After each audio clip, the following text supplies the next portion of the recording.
Hey, how's it going, everyone? I'm Nathan from the ebook reader blog. For this video, I'm going to do a review of the Kobo Elipsa 2E. So basically, all Kobo did was took the Kobo Elipsa 1, they added a warm front light to it, and you have the Kobo Elipsa 2E.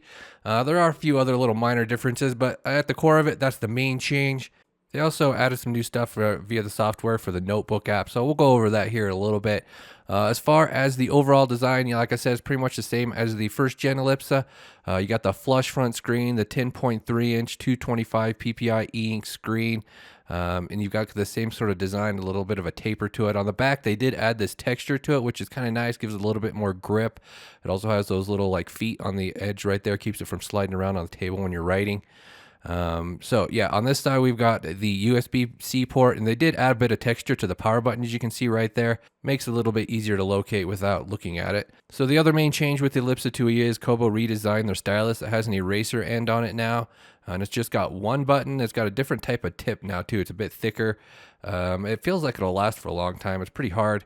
So yeah, new stylus. It also charges via USB now instead of having a replaceable battery. The feel and responsiveness of it seems to be about the same as before. So one of the things with the Kobo Elipsa 2E is you can add like handwritten notes to ebooks. You can add highlights if you hold that button. So that's one of the different thing that kind of separates from the Kindle Scribe, where you have the sticky notes. But with the ebooks on the Kobo, you can actually write directly on the ebook, so that's one of the advantages with it.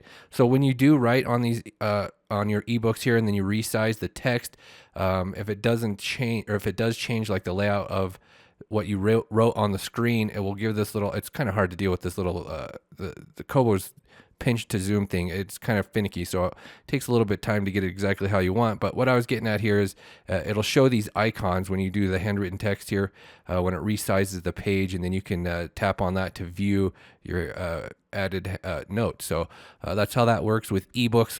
All right, so let's jump back to the interface a little bit here. Nothing has changed as far as the interface and layout goes on the Elipsa 2E, same as before. You got these different tabs down here. You can go to the home screen. You got your books list. You got your notebook section. You got the settings. So you can, the home screen has a couple of different changing things at the bottom there. Sometimes it'll take you to the ebook store here. So you got overdrive built in as well. So that's always one thing that's an advantage for Kobo. You can just get overdrive ebooks directly on the device. And they also recently launched Kobo Plus in the US and UK. So you can like subscribe to a monthly plan to get unlimited access to a certain catalog of ebooks. So again, the layout on here, you got your different sections down here. We'll talk about the notebooks next. So with the Kobo, you have the basic notebooks and advanced notebooks. One thing I don't like is that it doesn't auto-enter any kind of name, so you always have to enter a name. Most other devices will just like put notebook 1 by default or whatever. But anyway, we've got some new backgrounds on the basic notebooks now. Before it only had 4. It always defaulted to the graph paper, which I found annoying. But now we got a bunch of different lines and different types of notebooks on here. You still can't set a default, which is weird, but you got the new stylus with this, and it is responsive. I still feel like Wacom styluses just have a little bit better feel to them, but I mean, you do get used to this stylus on the Kobo. It works quite well. So you got the different pen types, the different shading, like the grayscale shading colors. Like this one's so faint you can barely see it. And then you got the different pen sizes. So none of this has changed. This is the same as it was on the Elipsa, the first gen Elipsa. But Kobo did add some new features. They got like cloud backup now. You've got search. You can run searches in your notes now as well. You got this lasso tool right here. You can like move stuff around. You just like circle it. I clipped that lower squiggly line so it moves it as well. There's some different eraser options up here as well. You got like the object erase, or just like the brush erase, and then you can use your pen to erase if you select it this way. Of course, you can just flip it over and use the new eraser end. It's not a soft end on the stylus. You might be wondering about that. It's actually hard. It's not like a real eraser. It'd be kind of cool if it was. You got undo, redo, and then you got your menu here with your like export options, page refresh. You can add pages, delete pages. Kind of strange that they don't have the clear page option under the eraser section, but you do have the export option. You can export to your computer, export to Dropbox. They're supposed to be adding Google Drive support at some point as well. So let's load up the advanced notebook. When you have advanced notebooks, you have these different features you can see right here with these different editing options. The layout is different. You can add diagrams, equations.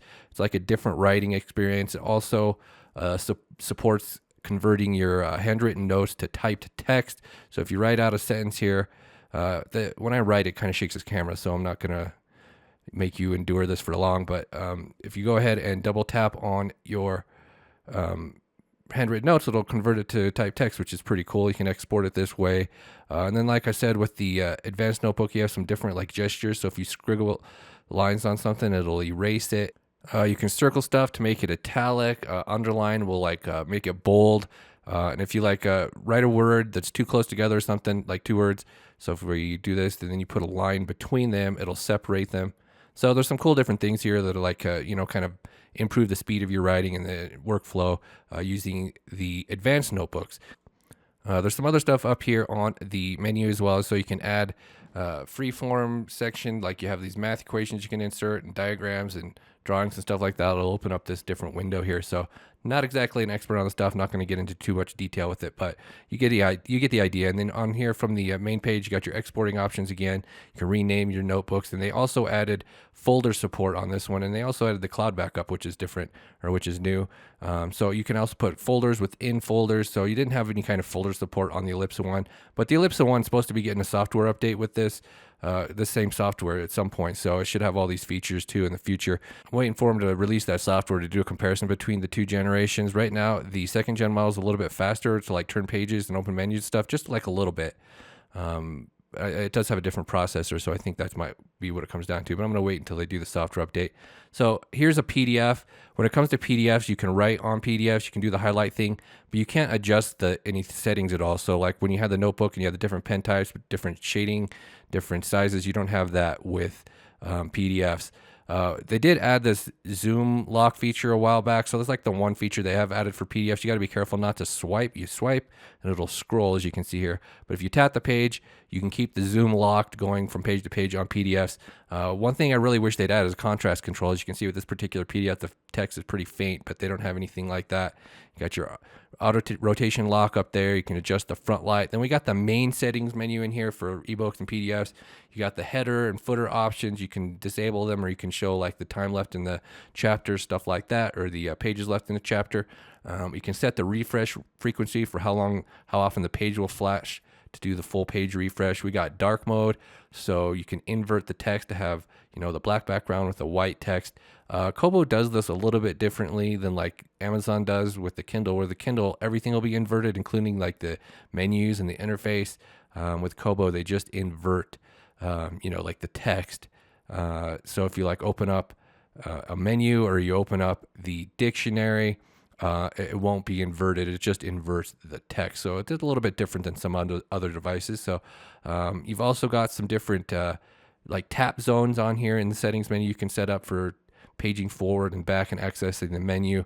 You can turn off that pinch to adjust font size thing, and you got some different options here.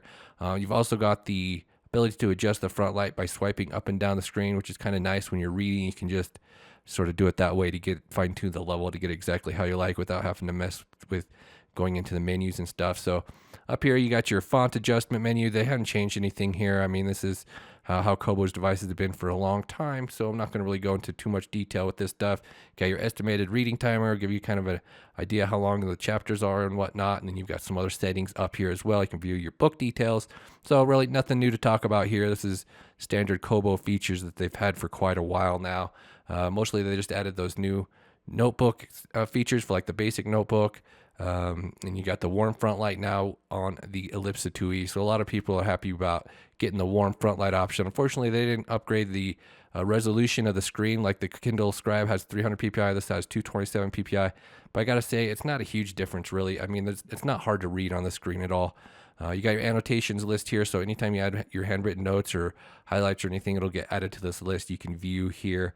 So, I mean, that's just kind of like a rundown of some of the features on the Kobo. I kind of do like how they have their search. So you got the different options for search. You can search, it'll default to my books, as you can see right there. You can also switch over to your current read, Kobo Store, annotations, or dictionary. You can run searches, and then once you select something, you can go to other selections. I kind of like how they do this. It makes it easy to find stuff instead of like having to go back to the previous menu or anything like that. Works pretty well.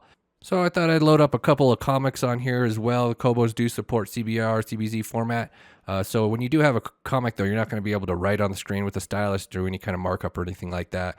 You could use a stylus to like turn pages. That's about it. But the larger 10.3 inch screen with the comics definitely lay out nicely on here. Manga, that type of stuff, definitely benefits from the larger screen, other than like your typical small 6 or 7 inch Kobo. So definitely an advantage with certain types of content, PDFs, comics definitely benefit from the larger screen more than some other types of just regular ebooks. So, I mean, overall, pretty much just the same as the first gen Elipsa for the most part.